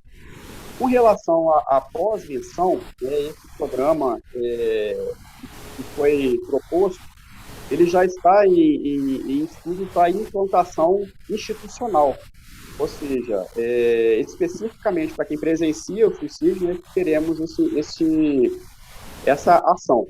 Além disso, né, como a Olivia falou, nós temos outras ferramentas institucionais para rastreio e intervenção, né, na prevenção ao suicídio.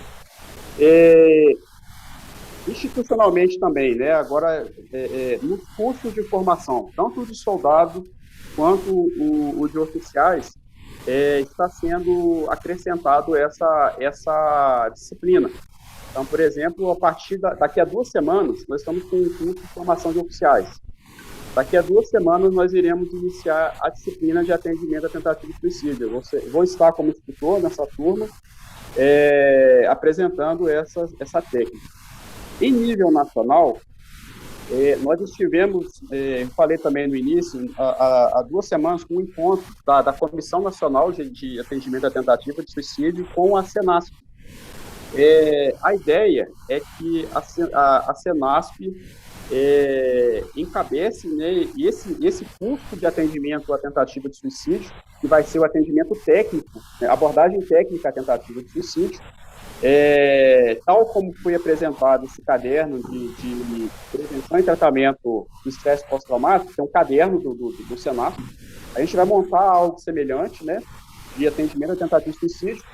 E, na reunião, um coordenador do núcleo de saúde da Senasp, ele deixou bem claro para o nosso presidente, né, para mim, que dentro desse curso ele quer que tenha um módulo de prevenção ao suicídio. Então, essa sua pergunta ela é muito interessante, porque a gente está começando a vincular a prevenção a esses cursos de atendimento à tentativa de suicídio. Por quê? É uma forma que nós temos de incentivar as corporações do campo da segurança pública a internamente trabalharem a prevenção. Sei que o INPS trabalha, né, especificamente com a prevenção ao suicídio. Então, assim, quanto mais participantes, né, tivermos nas instituições incentivando a prevenção ao suicídio, nós poderemos, sim, minimizar esses efeitos, né? Lembrando que o suicídio não é uma doença.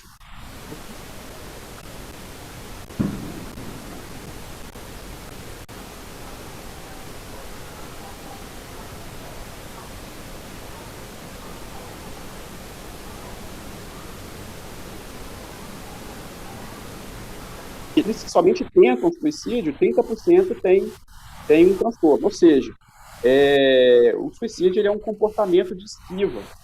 Então, quando a gente fala em prevenção ao suicídio, obrigatoriamente passa pelo que a Olivia falou, né, que bem falou. É prevenir esses fatores predisponentes existentes na tropa, né, que seja o transtorno do estresse pós-traumático, mas a depressão, a bipolaridade, os transtornos psicóticos, as dependências. Então, buscamos, sim, trabalhar de forma conjugada o atendimento técnico à tentativa de suicídio e a prevenção também como um incentivador da tropa a buscar essa ajuda. Edson, era isso que eu conseguia responder a sua pergunta? Sim, perfeitamente. Fico feliz em ver esse processo de institucionalização mesmo dessa temática como uma disciplina. Acho que isso tende a alcançar braços nessa corrente aí, nessa luta, e clarificar muita coisa, desmistificar muita coisa. Que eu sou policial militar, e eu vejo a dificuldade que é trabalhar essas temáticas dentro das instituições, né? Então, tornar isso algo oficial, isso é riquíssimo. Então, eu realmente vou até me inteirar, me atualizar desses processos todos aí. Gratidão aí, obrigado. Obrigada, Edson. Eu só gostaria, antes de passar a palavra para a Meire, de ler aqui um comentário da Thalita, representante da corporação no estado do Piauí.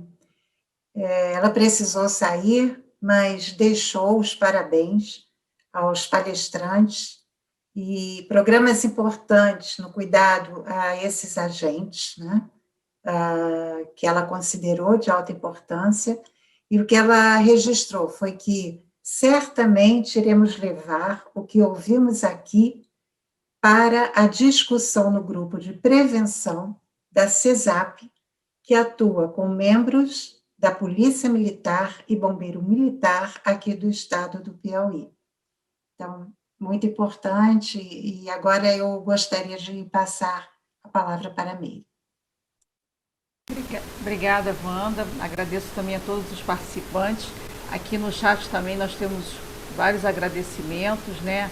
A Kátia Sodré também, a nossa coordenadora, que também colocou parabéns, a Olivia, ao Richelme, né? Que ela fica muito feliz com a fala de que na pós-venção é utilizada como forma de prevenção ao suicídio. Ela faz os agradecimentos. A Kátia Sodré é uma mãe sobrevivente. Agradeço a todas as participações aqui que a Wanda nos trouxe aqui, né? Gostaria também de poder brevemente falar que como é importante o papel também do gestor, né, diante à frente do comando lá da Corporação do Bombeiro Militar de Minas Gerais, que pode permitir e ser sensível a essas iniciativas que a Olivia nos colocou tão bem. Acredito que ainda é um grande desafio nas corporações militares do nosso país, em outras instituições civis também, como é o caso das polícias civis,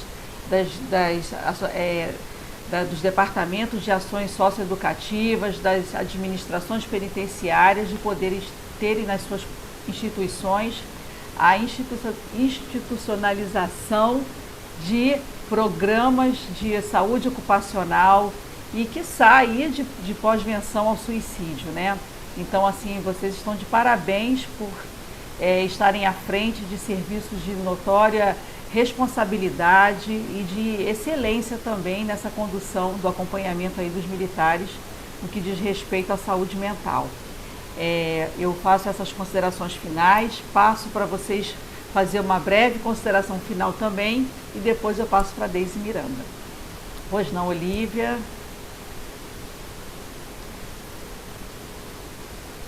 Eu agradeço a oportunidade, a todos os participantes e gostaria de ressaltar uma palavra também nesse contexto que nós estamos vivendo, né? A empatia, o respeito ao outro, nós realmente entendermos o quanto nós influenciamos o bem-estar do outro e eu penso que essa é uma reflexão que nesse contexto nós precisamos fazer cada vez mais, né? Empatia, respeito, responsabilidade para com a nossa qualidade de vida e a qualidade de vida dos que nos rodeiam. Obrigada a todos. Nossa, muito obrigada, Lívia. Richelme, uma breve consideração. Eu agradeço a oportunidade de estar compartilhando com vocês, né, um pouco da nossa história, em nome da nossa instituição, né, Corpo de Bombeiros Militar de Minas Gerais, e também em nome da Comissão Nacional de Abordagem Técnica à Tentativa de Suicídio, em nome do nosso presidente, né, o Rodrigo. Agradecemos esse espaço. Fico muito contente, né, de saber que mais pessoas de outros estados, né, a Fátima, o Beto, o Edson e tantos outros, né, de outros lugares, também estão em sintonia, né, com os nossos pensamentos aqui. Estimamos sucessos na etapa, na jornada de trabalho de vocês, aí, nos propósitos de vocês. E coloquei meu contato aí no chat, né, caso alguém queira depois conversar, alguma coisa específica. Estou à disposição aqui em Minas Gerais, me coloco à disposição e que sigamos, né, em paz e que as coisas prosperem, né, para nós nesse tempo de pandemia, mas que prosperem. Um abraço a todos. Obrigada, muito obrigada, Richelme. Da mesma forma também nos colocamos à disposição, né? Vou passar a palavra para a Deise, aqui também à frente da nossa coordenação também de segurança pública e saúde do trabalhador, que eu comungo aqui as atividades com a Wanda Quadra, né? Nossos agradecimentos e estamos também à disposição, tá? Hoje não, Deise. Muito obrigada. Bem, boa. Gente, desculpa, o meu microfone aqui ficou mudo. Vocês estão me ouvindo? Estão ouvindo agora? Bem, é com muita alegria que a gente assiste aqui hoje, que a gente é testemunha aqui hoje, de um conjunto de ações, de uma rede tão ampla, que a cada estado tem sendo feito trabalhos importantes, principalmente, eu digo principalmente porque nós, do IPES, temos a trajetória, né? Nossa trajetória começou com a segurança pública. Então, a gente tem um carinho muito especial por essas instituições, seja através das nossas pesquisas, dos nossos cursos, e também agora nesse fortalecimento de rede. Então, assim, tanto Olívia quanto Richelme, eu agradeço em nome de toda a diretoria do IPES, com a Kátia, além de ser mãe sobrevivente, ela também é a nossa querida sócia fundadora do IPES, e ela sabe a luta que a gente tem traçado há anos, como Meire também, que trabalhando na segurança pública, eu como pesquisadora, outros que trabalharam comigo, depois Kátia também entrando nessa onda de levar a promoção da vida para esses profissionais que a gente sabe que se arriscam pelo outro. E eu gostei muito e me emocionei demais, viu, Richelme, de imaginar o que é um bombeiro que está diante de uma pessoa que, para salvar uma vida e que tem a sua saúde impactada em nome da vida do outro. Mais do que empatia, que isso, né, Lívia, não existe. É um compromisso. E é em nome desse compromisso que eu, no momento estou como diretora executiva do IPES, gostaria de propor a vocês que futuramente, viu, coordenadoras da saúde e segurança pública, a gente fazer um workshop. Eu falei com o Major, eu tinha falado com ele. Estão me ouvindo direito? Estamos. Desculpa, é porque está entrando um chiado e eu não consigo saber se eu estou sendo ouvida, desculpe. Eu já tinha dito que a gente precisava unir as instituições promovendo workshops, eventos como esse.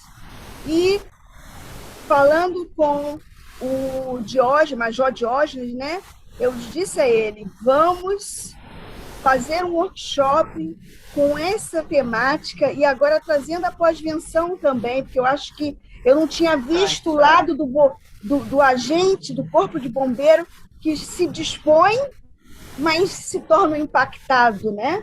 Então, assim, por que não fazer um grande workshop, ou um simples workshop online, mas que a gente dê essas informações, viu, Richelme, que você trouxe, tão importante, tendo a Senasp como liderança, tendo a Comissão Nacional, né, trazendo também outros profissionais, como o Major Diógenes. Eu não sabia, o Major Diógenes me contou que o Rodrigo César, que está agora com a gente na capacitação, é o presidente da Comissão Nacional. Eu falei, não, maravilha, ele não falou isso. Então, assim, vamos reforçar essas aproximações e, mais uma vez, muito obrigado. O IPES está de portas abertas para essas possíveis ações que eu acho, gente, que é fundamental, porque nós estamos falando de vidas. Mais uma vez, boa noite a todos, agradeço a presença de vocês, que estão todos comprometidos com esse tema, e a gente fica muito feliz de ter tantas pessoas inscritas. Até brinquei com a Meire, nossa, eu nunca vi um evento para ter tanta gente inscrita, né?